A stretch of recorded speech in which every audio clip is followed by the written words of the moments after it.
The morning fog still clung to the ridgeline when the first car turned off the county road. Then a second, then a third, all black, all polished to a mirror shine, trailing two white and blue police cruisers behind them like punctuation at the end of a sentence no one wanted to read. It was 7 in the morning in the Blue Ridge foothills of Western Virginia, and James Calloway was sitting on the front porch of the cabin his grandfather had built, holding a mug of coffee with both hands, watching the motorcade crunch up his gravel drive. He did not stand up. He did not put down his mug. He heard the car doors open. He heard the click of heels on stone sharp, deliberate, the sound of someone accustomed to being heard before they arrived. And then Claire Weston stepped into the thin September light, and she was exactly what the moment had been engineered to be. Red dress, dark folder in one hand, two attorneys flanking her like matching luggage, and a look on her face that said she had done this before and found it efficient. She walked up the porch steps without being invited. She held out the folder. "You have 7 days to vacate this property, Mr. Calloway," she said. "Everything you need to know is in there." James looked at the folder. Then he looked out past her, up toward the tree line where the sycamores were just beginning to turn. He took a slow sip of coffee. "Would you like a cup?" he said. "I just made a full pot." Claire Weston stared at him, and the story began. She had not expected the lake. Most people, when served with eviction papers on a Tuesday morning, either argued or wept. Some slammed doors, some called their lawyers in a panic. She had done this before, not many times, but enough to know the general shape of the encounter. There was usually anger first, then calculation, then a phone call to whichever attorney they kept on retainer. She had prepared for all of those responses. She had not prepared for James Calloway to look at her the way a man looks at weather, noting it, categorizing it, deciding what to do about it later, and then walk her around the side of the cabin to the narrow path that wound down through the pines to a small lake that opened up like something out of a painting. The morning light was golden on the water. The surface was perfectly still, holding the reflection of the mountains above it like a cupped palm holds rain. Somewhere up the valley, a waterfall murmured a low, constant sound that she felt more than heard, like a pulse in the stone beneath her feet. Two ducks moved in slow arcs near the far shore. The air smelled like pine and cold water, and something else she couldn't name, something clean and very old. Claire stood at the edge of the lake holding her folder and felt, for a disorienting moment, that she had come to the wrong address, that she had walked out of one story and into the middle of someone else's entirely. Derek Solon stood behind her in his good suit, which was already picking up pine needles. James sat down on a flat boulder at the water's edge and set his mug on the stone beside him. 9-year-old Abby Calloway had appeared at some point Claire had not noticed exactly when, and was watching from the top of the path with both hands wrapped around the porch railing. "The property comprises 142 acres, Claire said, opening the folder and finding her footing in familiar language. The mortgage note was issued in the amount of $380,000 in March of 2019. With accumulated interest and fees, the outstanding balance currently stands at—" "Who signed the acquisition order?" James said. Claire paused. "I'm sorry?" "The order to acquire this note. Who signed it on your side?" He was looking at the water, not at her. Derek spoke from behind her. "That would have been processed through our asset management division. The note was acquired as part of a broader portfolio. Who signed it?" "A name." Derek said a name. James nodded once. The way you nod when something confirms what you already suspected. And he picked up his mug and looked at the ducks. Claire stood there with her folder and her arguments and her prepared timeline for the next 7 days, and she felt the strange sensation of having walked into a room and discovered that everyone else in it already knew the ending of the story she thought she was telling. She did not understand why this man was calm. She did not understand what he knew. She understood, with a precision that made her jaw tighten, that her not understanding was making her angrier than anything he could have said. She had come here to be opposed. She had come to be shouted at, or pleaded with, or served with a counterfiling. She had not come to sit beside a mountain lake while a man drank coffee and watched ducks and asked one quiet question that she didn't know how to answer. She would spend the next 12 hours trying to figure out why. That night, after Derek and the lawyers had driven back down the mountain to their motel in Millhaven, James sat at the kitchen table with a tin box in front of him. It was the kind of box hardware stores used to sell for storing receipts, green paint rubbing off the corners. A small hasp latch with no lock. He had carried it down from the bedroom closet where it had lived, undisturbed, for 4 years. His mother Ruth sat across from him at the table, wrapped in her blue cardigan, watching him open it. Inside, a rubber-banded stack of papers. Contracts, internal memos, correspondence on letterhead that read Weston Capital Partners, a name most people in the financial world had forgotten because 3 years ago it had been folded into a new entity and rebranded as Weston Meridian Capital. The same company that had sent 3 black cars and 2 police cruisers to his front porch that morning. James spread the papers on the table and read for a long time without speaking. In the summer of 2021, before his wife Sarah died and before he left Chicago for good, he had been one of the senior restructuring consultants at a firm called Alderman Group. Weston Capital Partners had been one of their clients. James had spent 4 months inside the guts of their loan portfolio, renegotiating terms, building frameworks, writing protective language into documents that most of the junior associates at Weston had not bothered to read carefully. He had written one clause in particular with a specific population in mind, small agricultural borrowers who kept getting churned through secondary debt markets without their knowledge or consent. The clause was tucked into a restructuring addendum, page 41 of a 67-page document, and it said, in the careful language of financial law, that any debt instrument originated under the Weston Capital Partners agricultural portfolio that passed through more than 3 creditor assignments retained a right of first refusal for the original advisory party, meaning the consulting firm or its designated successor, to reacquire that instrument at face value. James Calloway had left the Alderman Group in October of 2021, 3 months after Sarah's diagnosis. He had taken his client files and his institutional knowledge and his grief, and he had driven south to his mother's cabin in the Blue Ridge foothills, and he had not gone back. He had not thought about page 41 of that restructuring addendum for 4 years. His mortgage note had been sold once, then again, then a third time, as these notes tended to be, traveling through the obscure plumbing of debt markets until it landed in the portfolio of Weston Meridian Capital, the same company that had once been Weston Capital Partners, the same company whose agricultural portfolio James had restructured in 2021. The 4th assignment, that was the number. The clause he had written kicked in on the 4th assignment.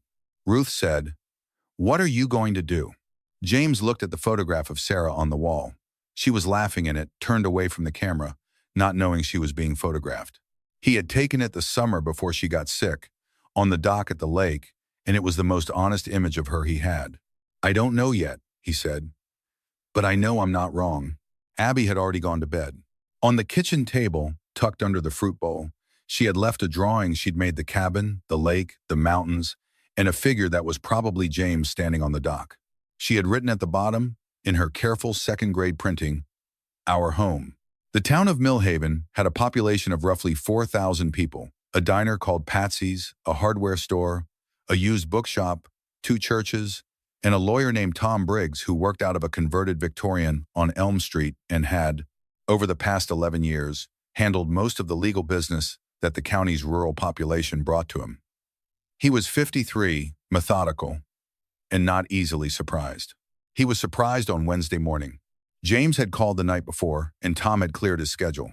They sat in Tom's office for 2 hours while Tom read through the restructuring addendum from 2021 with the concentration of a man diffusing something. His assistant brought coffee. Neither of them touched it. When Tom finally looked up, his face had the particular blankness of someone whose professional vocabulary is struggling to catch up with what his eyes have just read. "James," he said, "do you understand what this says? Tell me what you think it says." Tom set down the papers. He looked at his hands. "It says that Weston Meridian Capital is the 4th creditor to hold your note. It says that because of this addendum clause you wrote in 21, you or your designated successor retain the right to reacquire your own mortgage at face value, not current market value, not the inflated portfolio price they paid. Face value." He paused. "It also says that this right extends to any obligation the acquiring party has to the original advisory entity, which means Weston Meridian, depending on how a court interprets this clause, may actually owe you money." James nodded slowly. "You're not just the debtor here," Tom said. "You may be the creditor." Outside on Elm Street, the morning was bright and ordinary. Mrs. Garfield from the school was walking her dog. Ed Kowalski from the hardware store was sweeping his front step. 3 people stopped to ask James, when they saw his truck parked outside Tom's office, whether he was all right whether there was anything they needed to do, whether Millhaven needed to show up for him. He said he was fine. He said he'd let them know. He did not know, at that moment, that Claire Weston was sitting in a rental car half a block away. She had told herself she was here to observe. She was still processing the morning, still running calculations, still trying to understand the shape of the problem she had driven 4 hours to solve. She had watched James walk out of Tom Briggs's office with the same unhurried stride he'd had on the porch, shaking hands with people who knew his name, nodding at the woman who owned the bookshop, accepting a paper bag from someone at the diner window that probably contained lunch he hadn't asked for. Her phone buzzed. Derek. She listened to him explain about the clause. She listened to the careful, controlled way he described its implications, the way he was already building the argument for why it didn't mean what it appeared to mean, why a court would interpret it differently, why they still had a clear path forward. She said, "Did he know about this when we came to his door yesterday morning?" Derek was quiet for a moment. "It's possible Did he know?" Another pause. Almost certainly. Claire set the phone in her lap and looked out the windshield at the ordinary Wednesday morning of a small Virginia town. James Calloway's truck was pulling away from the curb. He did not look in her direction. She sat there for a long time. She knocked on the cabin door at 4 in the afternoon, alone. No folder, no Derek, her car keys in one hand and nothing in the other, which was not a posture Claire Weston adopted often or comfortably. James opened the door. He looked at her for a moment. Then he reached back inside and took his keys off the hook by the door. "Have you eaten?" he said. The restaurant was called Patsy's. It had 9 tables, a chalkboard menu, and photographs of Millhaven covering every inch of available wall space going back to some time in the 1940s. The woman behind the counter, Patsy's daughter, as it turned out, greeted James with the easy warmth of someone who had fed him 1,000 times, and looked at Claire the way the whole town had been looking at her since Tuesday morning, with curiosity and without particular warmth. They sat at a corner table. James ordered the pot roast. Claire ordered coffee and then looked at the menu and ordered soup. For a while, neither of them said anything that mattered. The restaurant filled up around them. A man James knew stopped by the table to say something quiet in his ear. James nodded, clapped him once on the shoulder. "You should know," Claire finally said, "that I wasn't aware of the addendum clause. My father's team negotiated that restructuring. I inherited the portfolio when he died. I inherited a lot of things I didn't have full visibility into." James cut a piece of pot roast. "How long ago?" 14 months. "I'm sorry about your father." She looked at him. "Most people said that reflexively, the way you say it because you're supposed to. He said it the way you say something you mean. I built that clause to protect people like my father," James said. "He farmed soybeans for 30 years outside of Galesburg, Illinois. He had a note that got sold twice without him knowing, and by the time he found out who actually held the paper on his land, it was some investment vehicle in the Caymans, and there was nothing he could do about it. So when I got the chance to write something into the Weston portfolio documents, I did. I never thought it would come back around to me." Claire wrapped her hands around her coffee cup. "Why did you leave Chicago?" He was quiet for a moment, not reluctant, more like he was deciding where to start. "My wife Sarah was diagnosed in August of 21. Stage 3. They said she had 18 months, maybe 2 years with treatment. She died in 7. He said this evenly, the way people say things they have said many times and have made their peace with saying, "I was billing 14-hour days while she was in chemo. I missed appointments. I missed things I can't get back. And when she was gone and I looked at everything I'd been building in that city, the career, the reputation, the trajectory, I understood that none of it had saved her a single day." He looked across the table. "I came back here because Abby needed to see me choose something. She needed to see her father decide that she was the thing he was building his life around. Not a portfolio. Not a client." He paused. "That's why I left." Claire looked down at her soup. Outside the window, the last of the afternoon light was going bronze over the mountains. She did not have a response that felt adequate. For the first time in a very long time, possibly since her father's funeral, possibly longer, Claire Weston was in a room with someone saying something true, and she had nothing prepared to say back. The flight back to Chicago left Roanoke at 8 the next morning. Claire was in her office at Weston Meridian by noon. She told her assistant to hold everything and called in the head of internal audit. It took until Thursday evening to get the full picture.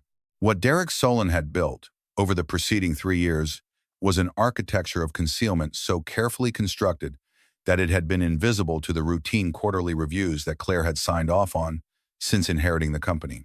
He had taken a series of agricultural debt instruments, notes on farms, orchards, and small holdings across 5 states that were underperforming badly, and he had pooled them into a single classified asset category that he labeled in the internal accounting system as a long-term recovery portfolio. The category was technically legitimate. The problem was what he had done inside it.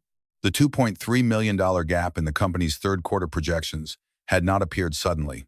It had been accumulating for years, papered over quarterly through a series of internal transfers that moved losses sideways instead of recognizing them. The eviction of James Calloway and the liquidation of his property was not a business decision. It was the final move in a 3-year sequence designed to close a hole in the books before anyone looked too carefully. Claire was the face of the company. Claire had driven to Virginia with lawyers and police in a 7-day notice. Claire had stood at a mountain lake and read mortgage terms to a man whose wife was buried on the property she was trying to take from him. She had not known any of it. Derek had made sure of that. She sat in her father's chair in her father's office, which she had not redecorated because she had not yet decided what that would mean, and she looked at his photograph on the wall. He was smiling in it. He had been a difficult man in many ways, demanding, impatient, certain of his own judgment, but he had not been this. He had not done this. She pressed the heels of her hands against her eyes. Then she picked up her phone and called James Calloway's number. It rang 4 times. He answered on the 5th, his voice carrying the particular texture of the outdoors, like he'd just come in from somewhere. "Mr. Calloway," she said. "It's Claire Weston." She stopped. "I need to talk to you. Not about the farm, about my company." He drove to Chicago on a Friday, arriving in the late afternoon when the lakefront light was horizontal and the towers caught it like glass catching fire. He had not been back since October of 2021. He parked in a garage on Michigan Avenue and walked the 4 blocks to the Weston Meridian building, and the city felt exactly the way he remembered it, loud and purposeful and indifferent to individual human weight. Claire met him in the lobby. She was wearing gray today, something softer than the red dress of Tuesday morning, and she watched him come through the revolving door with an expression he couldn't quite read. He crossed the marble floor, and she held out her hand, and they shook hands for the first time, which struck him as odd given everything. "You don't look like someone who's been away 4 years," she said. "I know how to walk in a lobby," he said. She almost smiled. Almost. She took him upstairs. The office was large and sparse, the kind of space that communicated authority through subtraction rather than addition. She had cleared the conference table and spread out the audit findings, printouts, spreadsheets, a timeline she'd reconstructed by hand. He stood at the table and read for a long time without speaking, turning pages with the careful attention of someone who had spent years learning to see what documents didn't say as clearly as what they did. When he reached the internal email chain, the one her audit team had recovered from Derek's files, he stopped. He went to his jacket and took out an envelope. Inside was a single printed email, the same chain, continuing for 6 more exchanges past where the audit team's copy ended. It was dated March of 2021. It was addressed to Derek Solon and 2 people James had known from his Alderman Group days. His name was in the carbon copy field. Incorrectly, someone had meant to copy a James Colton, another consultant, and had hit autofill. He had saved it. He had not known at the time exactly why. He had filed it in the tin box, along with everything else from that period of his life, which was also the period that contained Sarah's diagnosis and the beginning of everything ending. He set it on the table. "This is what you need," he said. "It's what I have. I'm not asking for anything in exchange, and I'm not interested in leverage. I just think you should know the truth about what happened inside your company." Claire looked at the email. She looked at him. There was a quality to the silence in that office, in that moment, that she would think about for a long time afterward. She had built a career on reading situations quickly, on understanding what people wanted and what they were willing to trade for it. She could not find the transaction here. He was handing her the most powerful document in the room, and he wanted nothing for it. And that fact alone was so foreign to the world she had operated in for 14 months, for her whole adult life, if she was honest, that she stood there without speaking for much longer than she intended. "Dinner," she finally said. "I'm sorry? You drove 5 hours. You should at least eat before you drive back." He looked at her for a moment. "All right," he said. Her apartment was on the 31st floor, A clean expanse of windows and polished concrete that managed to be both beautiful and impersonal, as if it had been staged for a photo shoot and never fully lived in. He noticed the single photograph on the bookshelf, an older man with gray at his temples, mid-laugh, in what looked like a restaurant or a party, and said nothing about it while she made pasta with the focused, competent energy of someone who cooked rarely, but well. They ate at the kitchen island because the dining table had papers on it.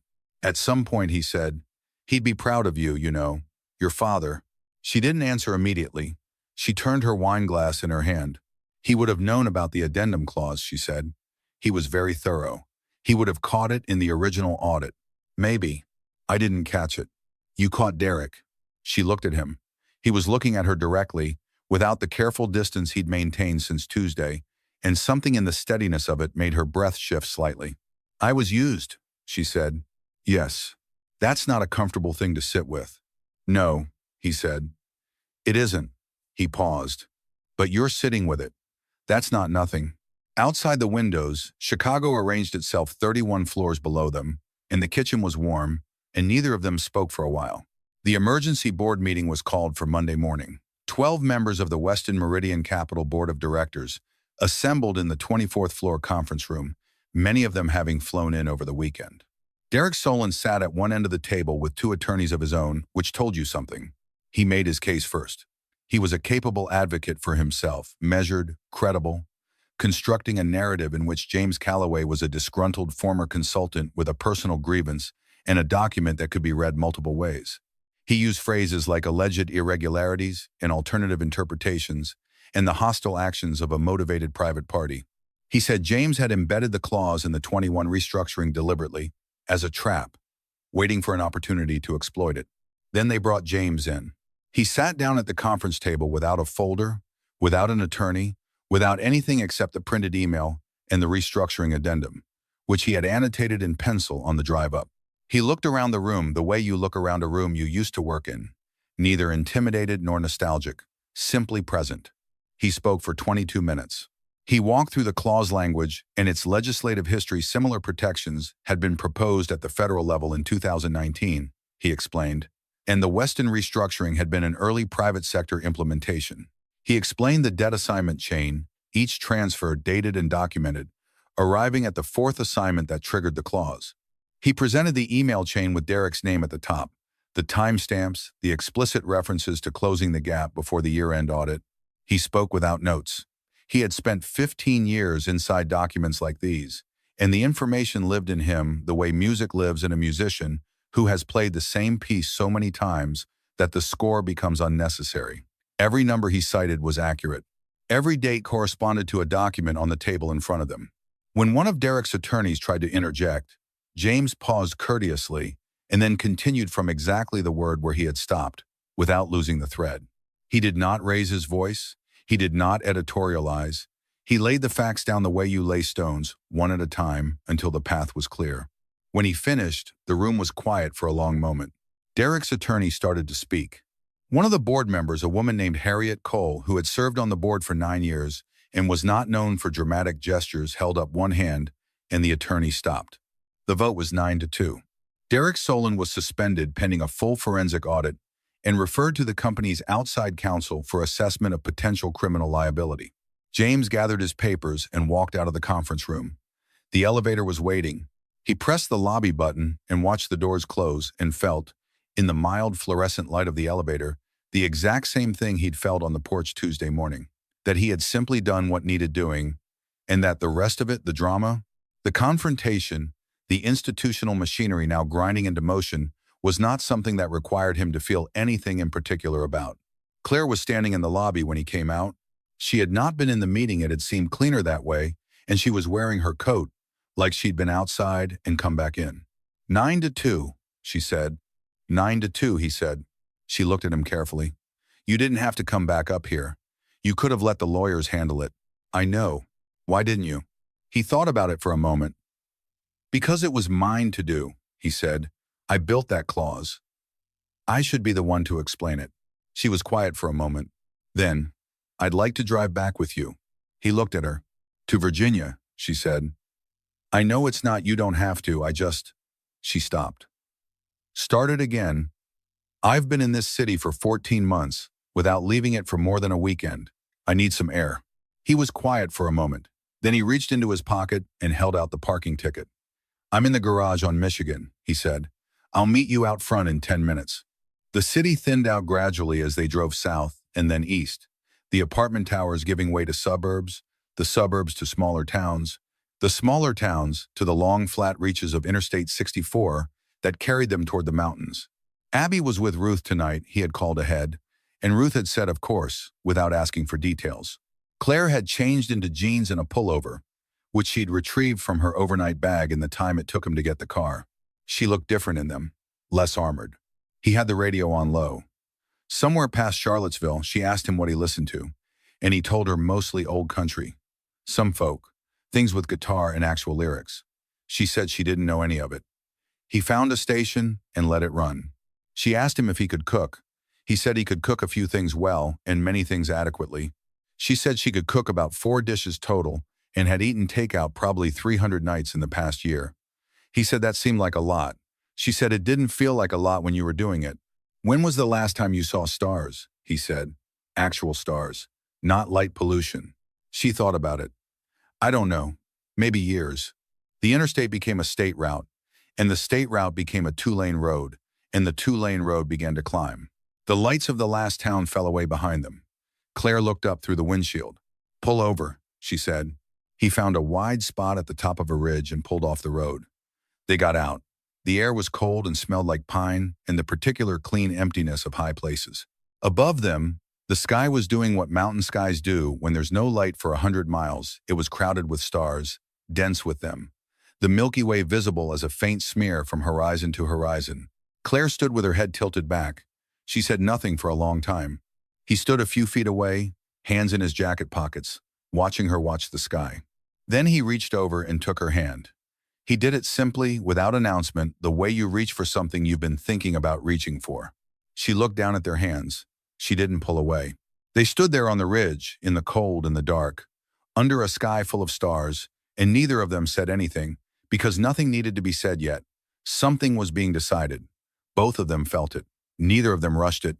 After a while, he said, "We should keep moving. It gets cold up here." "Okay," she said. But they stood there a little longer, and the stars did not move, and neither did they, and the hand he was holding was warm in the cold mountain air. Claire Weston, who had learned very early that the world rewarded people who always knew where they were going, stood on a ridge in the dark and felt, for the first time in longer than she could account for, that she did not need to know. That not knowing was not the same thing as being lost. That there was a difference between standing still because you were afraid to move, and standing still because the place you were standing was exactly right. Morning came soft and gray into the cabin, fog on the lake, the mountains invisible behind their clouds. Abby was already downstairs when Claire woke on the pull-out couch in the study. She could hear Ruth's voice in the kitchen, measured and warm, and Abby's voice answering, and the sound of something cooking. Ruth said good morning to Claire with the straightforward ease of a woman who had decided, sometime in the night or perhaps before, that this was a person who would be eating breakfast at her table, and the details could sort themselves out. She placed a mug of coffee in front of Claire without being asked, and set a plate of eggs and toast in the center of the table and sat down. Abby said, "Do you want to see the apple trees after breakfast?" Claire looked at her. This child had watched her stand at the lake shore 2 days ago demanding her family's land, and now was offering her apple trees. "I'd like that very much," Claire said. The orchard was behind the cabin, a double row of old trees with gnarled trunks, and the last of the season's apples still heavy on the branches. Abby walked beside her and explained each tree the way a docent explains museum pieces. This one, her mother had planted the spring. She and James moved in. This one had a hollow at the base where a family of chipmunks lived. This one made the best pie because the apples were tart. Mom said the trees would be here longer than any of us, Abby said. She liked that. Claire looked up through the branches at the low gray sky. James appeared at the edge of the orchard, having come from somewhere around the back of the property. He watched them for a moment, his daughter and the woman who had driven 5 hours and slept on a pull-out couch and was now receiving Abby's guided tour, and something moved across his face that was not quite smiling, and was more than that. In the afternoon, they sat together at the edge of the lake. The same boulder he had sat on when she'd stood before him with her folder and her lawyers and her 7-day notice. The fog had lifted and the water was calm and gold in the late light, the mountains sharp against a clearing sky. "I don't know how to apologize for Tuesday," she said. "You don't have to. I want to." He looked at her. "Borrow this instead," he said. "You showed up. You turned around when you found out you were wrong. You gave up the leverage you could have held on to." He paused. "That's not nothing either." She was quiet for a moment. Then she rested her head against his shoulder. He did not move. He did not speak. He looked out at the water going gold as the sun shifted, and he let her stay there. And the afternoon settled around them the way afternoons do, in mountains slowly, completely, without asking permission. 6 months later, the legal landscape had rearranged itself into something almost orderly. Weston Meridian Capital completed its internal restructuring under the oversight of a court-appointed monitor. Derek Solon faced 12 counts of financial fraud and 2 counts of wire fraud. His attorney had filed for a continuance that no one expected to be granted. The agricultural debt portfolio was dissolved, each instrument reviewed and resolved according to its own terms. The mortgage note on the Callaway property at Millhaven, Virginia, was retired in full. James had refused the company's offer of a financial settlement. He had asked instead that Weston Meridian establish a formal review protocol for all agricultural debt instruments in any future portfolio, a process that required disclosure to the original borrower at each point of sale and prohibited more than 3 assignments of any residential farm note without court approval. The board had agreed. They had named the protocol after his wife. The leaves were at their peak on the first Saturday of October, burning orange and red and yellow across the ridgelines, when Claire turned onto the gravel road that led up to the cabin. She had made this drive 3 times since August. She knew where the road narrowed and where to shift down, and she knew that the view of the lake opened up right before the last curve. She had barely turned off the engine when Abby came running off the porch. "We made pie," Abby announced, grabbing her hand before she'd fully stood up. "From the apples. Grandma taught me the crust part." "I want to hear everything about the crust part," Claire said. Ruth was on the porch steps, watching them come up the path with the unhurried satisfaction of a woman who has lived long enough to recognize when a thing is finally arriving that should have arrived sooner. She had the look of someone watching something come home. James came around the side of the cabin. He was in his flannel shirt, the dark red one, and his hands were dirty from whatever he'd been doing in the garden. He stopped when he saw her with Abby, this small, ordinary tableau of his daughter, pulling a woman toward the door of his house. And he stood still for a moment just watching. Claire looked up.